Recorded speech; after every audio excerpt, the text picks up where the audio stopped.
before you receive your healing. You have to declare that I'm delivered and I'm set free before you even walk through.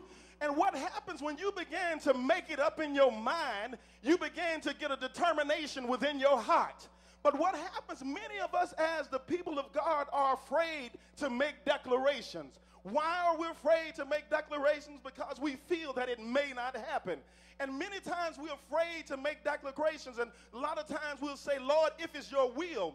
But my question is, if it happens, how do you know it was his will? If it doesn't happen, how do you know it wasn't his will? So therefore, we make this statement, if it's your will, Lord, heal me. But God doesn't want you to be wavery. He wants you to know that he wants you healed, or he wants you to be in the state that you're in. When we began to look at the Apostle Paul, he didn't just say, Lord, if it's your will, take this from me. But he prayed until he got an answer. And what God wants us to do as his people is to pray until we get an answer. When you get an answer from God, then you can go on about your business. When you get an answer from God, if he doesn't deliver you, you're still happy because you know that you got an answer from him. But what happens, we don't know God's will concerning many things within our life.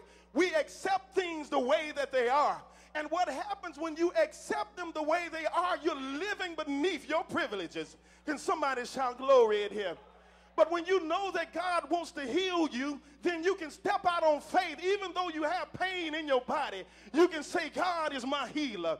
Even though you have pain within your side, you can say, I know that God's going to heal me. I don't see it right now, but I've already gotten a word from God. If you can get a word from God in your situation, it can sustain you until you receive your deliverance. If you can get a word from God, it can sustain you until help comes.